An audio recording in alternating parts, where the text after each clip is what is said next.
Welcome back. तो friends, अभी का वीडियो है Shivsena meltdown as BJP gets revenge. यार, आप लोगों से कमेंट्स में बड़ा सुनने को मिल रहा था, पर समझ नहीं आ रही थी हो क्या रहा है। ये पता चल रहा था कि प्रॉब्लम्स हो रही हैं वहां पर और क्या हो रहा है। ऐसे लग रहा था कि उनकी सारा मतलब जो भी कहते हैं ना वो सीट जो होती है या जो भी बोलते हैं वो हिल रही है। तो वीडियो शुरू करते हैं। वीडियो शुरू करने से पहले अगर आप चैनल पर नए हो और आपने अभी तक सब्सक्राइब नहीं किया है तो जल्दी से पहले सब्सक्राइब के बटन और बेल आइकन को क्लिक कर लो ताकि आपको हमारे सारे न्यू वीडियोस के नोटिफिकेशन मिल जाएं जैसे हम अपलोड करें। अगर आपको वीडियो पसंद आता है प्लीज लाइक एंड शेयर। चलिए शुरू करते हैं। तो देखिए, महाराष्ट्र में इस समय पर काफी खेला हो रहा है। सोनिया सेना के एक बड़े लीडर एकनाथ शिंदे अराउंड 30 से 40 एमएलएस को लेकर फरार हैं। उद्धव ठाकरे बेचारे इतने परेशान हो रखे हैं कि इस समय रिजाइन करने को भी ऑफर कर रहे हैं। मीडिया में रिपोर्ट्स आ रही हैं कि एकनाथ शिंदे बीजेपी के साथ पार्टनरशिप कर सकते हैं, जिन्होंने लगता है 4D चेस खेलकर महाविकास आघाड़ी की गवर्नमेंट को गिराने की कगार पर खड़ा कर दिया है। जो दूसरों के घर और प्रॉपर्टी तोड़ा करते थे, आज उनके खुद का घर लुटने वाला है। और लगता है बरखा दत्त की तरह ही हमारे देश में एक नई पॉलिटिकल असैसिन का जन्म हो रहा है। Jesus Christ, it's Jason Bourne.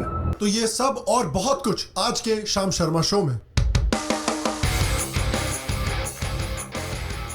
Hello और शाम शर्मा शो के इस एपिसोड में आपका बहुत बहुत स्वागत है। मैं हूं सेकुलरिज्म का सीईओ शाम शर्मा। आज मुझसे जुड़ने के लिए, आज का ये एपिसोड देखने के लिए आपका बहुत बहुत धन्यवाद और आप सबको एक सेक्युलर प्रणाम। तो रातों रात लगता है महाराष्ट्र में वक्त बदल गया, जज्बात बदल गए, जिंदगी बदल गई। मेरे पास कोई अल्फाज नहीं है। कंगना रनौत ने जो श्राप लगाया था उद्धव ठाकरे के ऊपर, वो श्राप लगता है इस हफ्ते उद्धव ठाकरे को एक ट्रक की तरह लगा है। आज मेरा घर टूटा है, कल तेरा घमंड टूटेगा।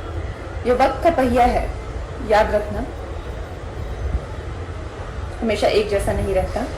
खबर यह आई है कि सोनिया सेना के एक बड़े नेता एकनाथ शिंदे अराउंड 30 से 40 एमएलए के साथ ट्यूसडे को महाराष्ट्र छोड़ के सूरत चले गए। कुछ दिन तो गुजारो गुजरात में। जहां से उन्होंने ट्वीट किया कि हम बाला साहब ठाकरे के शिव सैनिक हैं। बाला साहब ठाकरे ने हमको हिंदुत्व सिखाया है और हम कुर्सी के लिए अपनी हिंदुत्व की आइडियोलॉजी से कभी कॉम्प्रोमाइज नहीं करेंगे। इनफैक्ट एक समय पर तो टाइम ऐसा था कि एकनाथ शिंदे सूरत में उद्धव ठाकरे का फोन भी नहीं उठा रहे थे और फोन की जगह गुजराती रिंगटोन लगा हुआ था। जलवा है हमारा। अब उद्धव ठाकरे ने इस क्राइसिस के रिस्पांस में सोचा कि चलो थोड़ा चौड़ा होके एक प्रेस कॉन्फ्रेंस किया जाए। तो उन्होंने एक फेसबुक लाइव पर प्रेस कॉन्फ्रेंस किया और बोला कि देखिए, अगर एक भी एमएलए मेरे साथ नहीं है तो मैं रिजाइन कर दूंगा। और उसके रिस्पांस में 34 सोनिया सेना के एमएलए ने एक रेजोल्यूशन पास किया जिसमें उन्होंने अपना सारा का सारा सपोर्ट एकनाथ शिंदे के पीछे डाल दिया। क्या कर रहे हैं यार तू? मजाक है क्या? इनफैक्ट रिकॉर्डिंग के समय पर एकनाथ शिंदे ये भी क्लेम कर रहे हैं कि उनके पास टोटल 46 एमएलए का सपोर्ट है और जो 4 एमएलए उद्धव ठाकरे ने एकनाथ शिंदे को मनाने के लिए भेजे थे, उन 4 एमएलए ने भी उद्धव ठाकरे का फोन उठाना बंद कर दिया।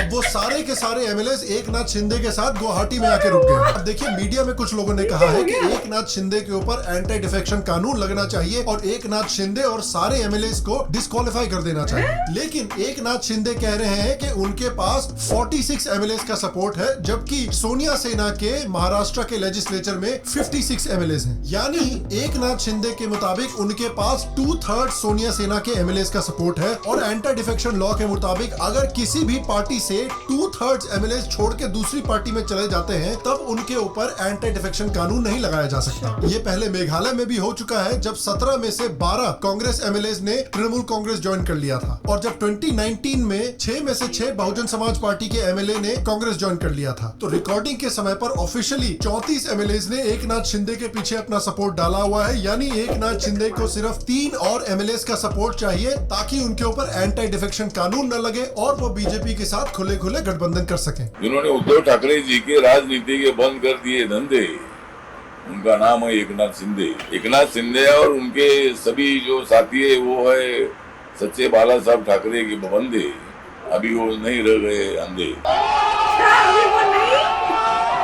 एकनाथ शिंदे ने कहा है कि वो सोनिया सेना को सिर्फ तभी ज्वाइन करेंगे अगर सोनिया सेना एनसीपी और कांग्रेस के साथ अपनी अननेचुरल अलायंस को छोड़कर वापस बीजेपी को ज्वाइन करेगी, क्योंकि बीजेपी और शिवसेना दोनों हिंदुत्व में मानते हैं। और कमाल की बात तो ये है कि महाराष्ट्र की सिचुएशन को बचाने के लिए कांग्रेस पार्टी ने कमलनाथ को भेजा है, जो कि खुद का स्टेट नहीं बचा पाए थे। संजय राउत बेचारे अभी भी सदमे में हैं, उनको विश्वास नहीं हो रहा है कि उनके साथ हो क्या रहा है, और वो अभी भी ट्वीट कर रहे हैं कि भैया हम सब दोस्त हैं सोनिया सेना में। भाई ये तूने क्या हाल बना लिया अपना, चल मेरे साथ। जा चुकी है वो मेरे दिल दे महल विच रहंदी है। बेचारे उद्धव ठाकरे भी घबराए हुए हैं और अपनी कुर्सी बचाने के लिए, अपनी क्रेडिबिलिटी बढ़ाने के लिए आजकल अपने नाम में बाला साहब ठाकरे का नाम भी जोड़ रहे हैं। आदित्य ठाकरे ने तो ऑलरेडी अपनी ट्विटर बायो से मिनिस्टर वर्ड निकाल के अलग कर दिया है।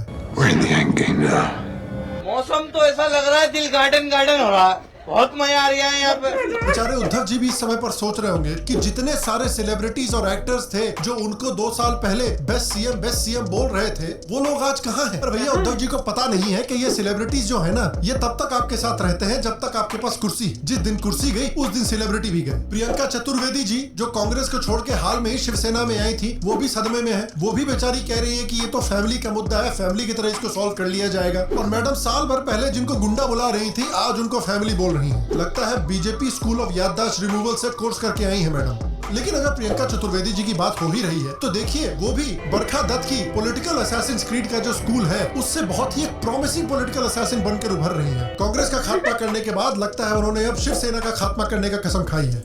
मेरे इतने करीब मत आओ, मैं तुम्हें बर्बाद कर दूंगी। मैं बर्बाद होना चाहता हूँ। मैं उनसे सिर्फ एक ही रिक्वेस्ट करना चाहता हूँ कि प्रियंका जी जरा थोड़े समय के लिए AIMIM भी ज्वाइन कर लीजिए। इस खबर के बाद ऑब्वियसली दबा कर सोनिया सेना और उनके सपोर्टर्स में मेल्टडाउन हो रहे हैं। हम विनती करते हैं उनको कि आप ऐसा मत करो। बाला साहब को भी अभी आपने देखा हुई लाइट कंप्लीट स्टडी रहती है खड़ी, लेकिन आज वो हिल रही है, तो इसका मतलब है बाला साहब को भी तकलीफ हो रही है। मत करो। चले एक काम कर, 200 रुपए दे और 50 रुपए काट ओवर एक्टिंग के वजह। ट्विटर पे किसी ने एक बार सजेस्ट किया था कि अगर केतकी चिताले शरद पवार पर एक जोक मारने के लिए जेल में जा सकती हैं, तब तो फिर कुणाल कामरा को भी जेल में होना चाहिए। उसके रिस्पांस में कुणाल कामरा जी ने कहा कि अरे तुम पहले महाराष्ट्र में गवर्नमेंट बना के तो दिखाओ, मैं खुद जेल चला जाऊंगा। पता नहीं इस समय पर कुणाल कामरा जी क्या कर रहे हैं।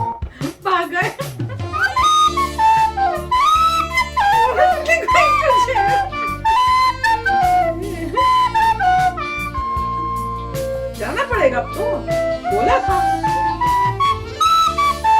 बेचारे उद्धव ठाकरे भी इस समय पर हर एक टोटका अपनाने की कोशिश कर रहे होंगे। छोटे ने चक्की चलाई और बोला, चक्की चक्की कुर्सी बचा, चक्की चक्की MLA लौटा। मैं कोई बोतल से निकला हुआ भूत हूँ कि एक के बाद एक काम देते जा रहे हो। और देखिए जो इस समय पर महाराष्ट्र में हो रहा है, वो कोई एक्सीडेंट नहीं है, वो अपने आप नहीं हो रहा है। ये बेसिकली जो उद्धव ठाकरे ने 2.5 साल पहले बीजेपी को धोखा दिया था, उसका बदला इंटरेस्ट के साथ मोटा भाई वसूल कर रहे हैं। देखिए भारत में अक्सर बीजेपी को एक कंफ्यूज पार्टी माना जाता है। हमारे चैनल पे भी हम लोग बीजेपी की काफी निंदा कर चुके हैं काफी सारी चीजों पर, बट एक चीज तो बहुत क्लियर है कि बीजेपी एक बहुत ही स्ट्रेटेजिक पार्टी है। सिर्फ हिंदुत्व अकेले काफी नहीं है बार बार डिफिकल्ट इलेक्शंस जीतने के लिए। और इसलिए अगर आपको इंटरेस्ट है कि बीजेपी अपनी स्ट्रेटेजी कैसे डेवलप करती है और बीजेपी इलेक्शन पर इलेक्शन कैसे जीतती है, और अगर बीजेपी इलेक्शन हारती भी है तो इससे जल्दी से सीख कर कैसे इवॉल्व करती है, उसके लिए मेरे पास एक बहुत अच्छा सजेशन है आपके लिए। और इसलिए today's video is brought to you by, यार वो कौन था इंग्लैंड का retired cricketer, Alastair Kuku FM। Kuku FM India का लीडिंग ऑडियो बुक प्लेटफॉर्म है जिस पर 1000+ आवर्स का कंटेंट है। इनकी किताबों के 4.5+ रेटिंग्स हैं और इनके पास नॉन फिक्शन कंटेंट की एक बहुत बड़ी लाइब्रेरी है। Kuku FM basically audio learning का इस्तेमाल करके आपकी नॉलेज बढ़ाने में आपकी मदद करना चाहती है। और जो किताब मैं आपको रेकमेंड करना चाहता हूँ कुकू FM से, उस किताब का नाम है कैसे जीतती है भाजपा बाय प्रशांत झा। ये किताब बेसिकली आपको ये समझाएगी कि बीजेपी की विनिंग स्ट्रेटेजी पिछले सालों में क्या रही है और कैसे बीजेपी की स्ट्रेटजी इवॉल्व होती रहती है आगे जाते हुए भी। और कुकू एफएम शाम शर्मा शो के सेक्युलर व्यूअर्स के लिए एक खास प्रमोशन लेकर आया है। अगर आप नीचे कुकू एफएम के लिंक पर क्लिक करके कुकू एफएम पर साइन अप करते हैं ऐप पर जाकर और कोड SSS50 अगेन SSS50 का इस्तेमाल करते हैं तो आपको आपकी मेंबरशिप पर पूरे 50% ऑफ मिलेंगे। यानी आपको आपकी मेंबरशिप 399 पर ईयर के बजाय सिर्फ 199 पर ईयर में मिलेगी। तो अगर आप बीजेपी की सक्सेस के पीछे उनकी स्ट्रेटजी के बारे में जानना चाहते हैं, अगर आप शाम शर्मा शो को सपोर्ट करना चाहते हैं तो नीचे डिस्क्रिप्शन में कुकू एफएम के लिंक पर क्लिक कीजिए, कुकू एफएम के ऐप पर साइन अप कीजिए, कोड SSS50 का इस्तेमाल कीजिए और अपनी सब्सक्रिप्शन पर 50% ऑफ पाइए। इस समय पर देखिए बीजेपी महाराष्ट्र में एक बहुत स्ट्रॉन्ग पोजीशन में है। सबसे पहले तो 2019 के महाराष्ट्र इलेक्शंस में बीजेपी सिंगल लार्जेस्ट पार्टी थी और 2019 के बाद से भी बीजेपी अपनी पोजीशन को और भी स्ट्रॉन्ग करती आ रही है। बीजेपी ने हाल में भी महाराष्ट्र लेजिस्लेटिव काउंसिल के इलेक्शंस में बहुत अच्छी परफॉर्मेंस दी थी। उसके साथ साथ बीजेपी ने अपने 3 में से 3 राज्यसभा कैंडिडेट्स को भी महाराष्ट्र से इलेक्ट करवाया था। हमारे बवासीर कमार ये प्रूव करने में लगे हुए हैं कि ये सारी की सारी बीजेपी की एक साजिश है। 2.5 साल में महाराष्ट्र की सरकार गिराने का हंगामा पहले भी मच चुका है, कभी छापे के बहाने, कभी गिरफ्तारी के बहाने। और देखिए भले ही ये बीजेपी की साजिश हो, लेकिन सच्चाई ये है कि ये जो हो रहा है ये सोनिया सेना का खुद का किया धरा है। 2 साल की कुर्सी के लिए उन्होंने एक अपने पुराने पार्टनर को धोखा दिया, अपने उसूलों को धोखा दिया और अब लगता है कि हमेशा हमेशा के लिए वो कुर्सी से हाथ धोने वाले हैं। और देखिए मैं ये मानता हूँ कि शिंदे जी का जो हिंदुत्व जागा है वो थोड़ा सा बहाना है, क्योंकि अगर इनका हिंदुत्व जागा तो 2 साल पहले भी जाग सकता था जब वो गवर्नमेंट बना रहे थे। 2 साल तक उनको गवर्नमेंट में रहने की जरूरत नहीं थी। सच्चाई ये है कि मुझे लगता है कि शिंदे जी इस बात से नाखुश है कि उनके जैसे पॉपुलर लीडर को सोनिया सेना में साइडलाइन कर दिया गया है। उनको पॉलिसी फॉर्मेशन में इन्वॉल्व नहीं किया जा रहा है। जो बड़े बड़े पद है वो संजय रावत जैसे दूसरे लीडर्स को दे दिए जा रहे हैं और हो सकता है कि वो इसलिए सोनिया सेना को छोड़कर बीजेपी के साथ गठबंधन बनाना चाहते हो अलग से। लेकिन उसके साथ साथ उनकी ये बात भी सच है कि सोनिया सेना ने अपना जो कोर हिंदुत्व का प्रिंसिपल है उसके साथ काफी बड़ा धोखा किया है और इस वजह से आगे जाते हुए भी उनका जो कोर वोटर है वो हो सकता है उनको छोड़कर बीजेपी के साथ जाने लगे। इसीलिए वो कह रहे हैं कि वो शिवसेना में वापस तभी आएंगे अगर शिवसेना एनसीपी और कांग्रेस को छोड़कर वापस बीजेपी के साथ गठबंधन करता है तो। और आज देखिए उद्धव ठाकरे ने शिवसेना की महाराष्ट्र में इतनी बुरी हालत बना रखी है। शायद बाला साहब ठाकरे ने सही ही कहा था। सपोर्ट करते हैं कि आपके बाद आपका बेटा इस गद्दी को संभाले या मैं इस गद्दी को संभाले। निश्चित रूल का सवाल ये होता है जब भी दम नहीं होता है लड़के में तो भी वो बिठाया जाता है और मेरे लड़के में कोई दम होगा तो वो बैठेगा। दम है उसमें नहीं। मीडिया जो है वो एकनाथ शिंदे को रेबल लीडर बोल रही है, लेकिन देखिए सच्चाई में उद्धव ठाकरे रेबल लीडर है। उद्धव ठाकरे ने शिवसेना की कोर हिंदुत्व आइडियोलॉजी को धोखा दिया है और पता नहीं जब ये वीडियो रिलीज होता है तब क्या होगा, लेकिन रिकॉर्डिंग के समय पर अभी तक एकनाथ शिंदे वापस शिवसेना में नहीं गए हैं। और अगर सिचुएशन ऐसी ही चलती रही, अगर शिंदे वापस महाविकास आघाड़ी में नहीं जाते, अगर शिंदे बीजेपी के साथ गठबंधन करना चाहते हैं, लग रहा है कि 2 चीजें मेनली होने वाली हैं। या तो जो पार्लियामेंट है वो डिसॉल्व हो और उसके बाद फ्रेश इलेक्शंस हो जिसमें कि एकनाथ शिंदे जो है वो बीजेपी के साथ पार्टनरशिप करके डिप्टी चीफ मिनिस्टर के कैंडिडेट बन के फिर से इलेक्शन लड़े अपने एमएलए के साथ, या फिर बेसिकली जो जनादेश इनिशियली महाराष्ट्र ने दिया था कि बीजेपी और शिवसेना साथ में गठबंधन करके गवर्नमेंट बनाए, उस जनादेश का पालन किया जाए, फडणवीस को चीफ मिनिस्टर बनाया जाए, उद्धव ठाकरे रिजाइन करे और एकनाथ शिंदे को डिप्टी चीफ मिनिस्टर बनाया जाए। और मैं आपसे पूछना चाहता हूँ कि आपको क्या लगता है इस सारे सिचुएशन का सोल्यूशन क्या होगा at the end of the day? क्या एकनाथ शिंदे वापस शिवसेना ज्वाइन करेंगे? क्या एकनाथ शिंदे बीजेपी के साथ अलायंस करके नए इलेक्शंस लड़ेंगे? आपको क्या लगता है नीचे कमेंट सेक्शन में मुझे जरूर बताएं। बाकी अगर आपको आज का एपिसोड पसंद आया हो तो प्लीज आज के एपिसोड को एक लाइक दे, एक थम्स अप दे, इससे मेरी बहुत मदद होती है, इससे शो की बहुत मदद होती है। अगर आप शाम शर्मा शो का सिविलाइजेशन कॉन्टेस्ट ज्वाइन करना चाहते हैं तो यहाँ या यहाँ पर क्लिक करके वीडियो देखें और अपनी एंट्रीज भेजें जून 30 के पहले। अगर आप शाम शर्मा शो में एक राइटर बनना चाहते हैं तो shambhav10@gmail.com पर अपना ईमेल भेजकर मुझे अपनी एंट्री भी आप भेज सकते हैं। अगर आप शाम शर्मा शो को ग्रो करने में मदद करना चाहते हैं तो शाम शर्मा शो के नीचे पेट्रियन पर क्लिक करके एक मेंबर बने, या फिर आप यूट्यूब पर ज्वाइन करके एक मेंबर भी बन सकते हैं। मैं आपसे अगले एपिसोड में मिलूंगा और तब तक स्वस्थ रहें, सुखी रहें, फिर मिलेंगे और आप सबको एक सेकंड अपना। तो फ्रेंड्स सच्ची में कमाल ही हो गया है। मैं वही देखो कि धोखा तो दिया था बीजेपी को, और जब दिया था इतना वो लगा था कि ये कैसे कोई कर सकता है, पर वही था कि पॉलिटिक्स गंदी गेम है जहां जिसको फायदा दिखता है वो धोखा देके ज्वाइन कर लेता है। तो जो किया था, कहते हैं ना जैसी करनी वैसी भरनी, वो वही तुमने किया था बीजेपी के साथ, अब तुम्हारे साथ भी वही हो रहा है। तो सबसे मजेदार है कि वो फरार हो गए सारे उनको लेके। और उससे ज्यादा मजेदार था कि जिनको भेजा कि उनको मना के ले आओ वापस, वो भी वापस उनके साथ में देखिए, जहां पर भी डायनेस्टी वाली तो है पार्टीज हैं वहां प्रॉब्लम आएगी, वो तो है। जहां पर भी ये है कि फादर ने पार्टी चलाई, फिर उसका बच्चा जो है वो पार्टी चला रहा है, और उसके बाद उसका बच्चा आ रहा है। चलाएगा। जहां डायनेस्टी है वहां लोग कहेंगे देखो भैया हमें भी मौका मिलना चाहिए लीड करने का। वो तो है। आप ऐसे गारंटी नहीं कर सकते कि भाई डायनेस्टी सिस्टम है तो आपको कोई चांस मिलेगा नहीं। तभी शिंदे जी को ये लगा होगा कि मैं मैक्सिमम काम करता हूँ, सारे सपोर्टर्स मेरे साथ है, मैं ही की बंदा हूँ, तो फिर कैसे मतलब ऐसे हो रहा है डायनेस्टी वाला सिस्टम।